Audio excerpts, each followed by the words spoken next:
Yep, exactly. But it's not without its difficulties, is it, Simon Banks, from imprisoned Australians to, as Parnell rightly points out, the cyber espionage? Yeah, and of course there are regional and geostrategic issues that they'll be talking about as well. And Australia and China aren't aligned on all of these issues, but our trade relationship is nonetheless the most significant one that we've got. So look, we need to be able to improve that relationship. Obviously, we've seen with the progress that's been made about resolving some of those trade issues. Over the last 2 years, there's been very good progress in relation to those. But as Palme said, we just cannot assume that the relationship will be stable and safe. There are clearly going to be difficult issues in the relationship in the years ahead. But as I constantly say, Kieran, it's better for us to jaw than to war.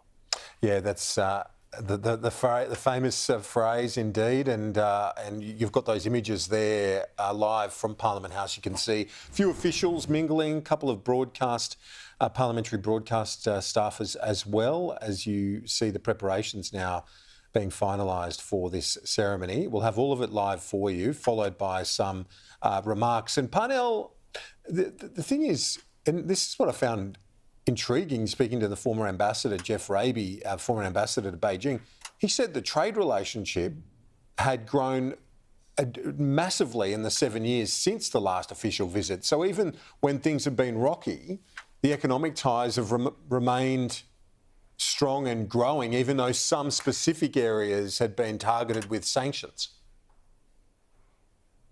That's right. Sometimes these sanctions are really show sanctions, and there are other things going on behind the scenes that we don't see, that aren't as visible.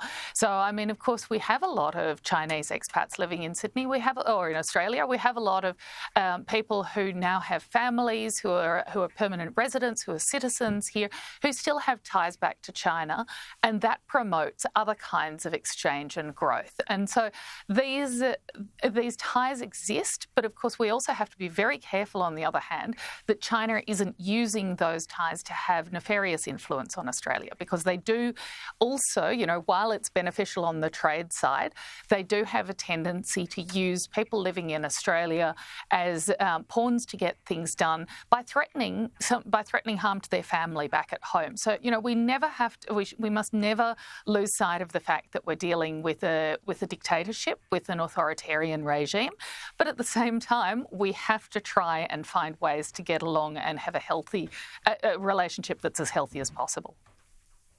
And according to a number of analysts in this space, Simon, China very keen to mend fences where they can in the Western world, particularly with big trading partners. With the prospect of a Donald Trump presidency looming, they could face massive tariffs themselves, and they need to have other options. Look, I think that's right, but it'll be very interesting to see, obviously, what happens in the US presidential election, what goes on beyond that. Look, I think Parnell's points a couple of moments ago were spot on.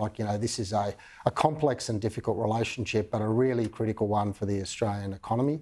We should never compromise on our fundamental values when it comes to dealing with China, but we do have really important ties, both commercial and our person-to-person ties between our two countries.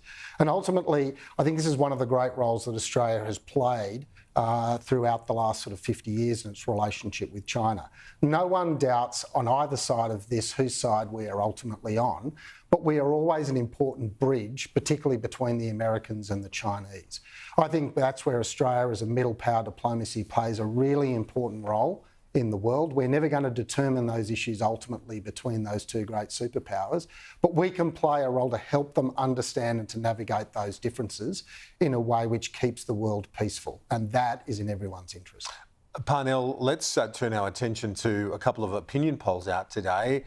As we all know, politicians say that there's only one poll that counts and all that jazz, but we know that they all watch these numbers very, very closely indeed, and I think the coalition will be buoyed by seeing a few of the numbers, particularly when it comes to Mr Dutton's comparison with Anthony Albanese as preferred Prime Minister.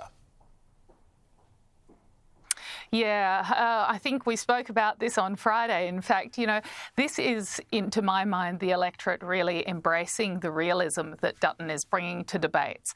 And of course, you know, and Albanese won't like to see this at all. I don't think that it's going to make any difference in the party room at this stage. But of course, the Liberal Party will be very pleased to see this. It shows that the strategy of talking about the cost of living, talking about how energy plays into the cost of living, and keeping a focus on the things that are really hurting households and how we can address them in a realistic way could turn into a winning strategy for the Liberals. Perhaps not at this next election, because that's going to be tight around certain seats, but definitely the election afterwards. There's been a criticism of Peter Dutton, Simon, that he's maybe too one-dimensional, the strong man on security and so on, the former cop. But we could have a scenario, couldn't we, where the times suit having someone with that image? Well, Kieran, people ultimately voted for Tony Abbott, you've got to remember. So I think if anyone on either side of politics assumes that a person is unelectable, remember the Liberals said the same thing about Anthony Albanese. They said that he could never become Prime Minister of this country. I think political strategists move beyond that and focus on the fundamentals. Now, the issue for Peter Dutton is that, look, cost of living is the number one issue. Australians are doing it tough and they still haven't received their tax cuts, the reductions in their energy bills and the cheaper medicines that they'll get in a few weeks' time. So Australians are pretty cranky at the moment, and this poll certainly reflects that. The problem for Peter Dutton is that he's voted against past power pricing relief. He didn't like the form of the tax cuts that have helped particularly low and middle income Australians, and his plan for nuclear energy is going to put up the cost of energy, not bring it down. So I agree, he's talking about the right issues. The problem is he's not talking about the right solutions. Simon, Parnell, appreciate it. We'll talk to you soon. Stay with us after the break. We're standing by.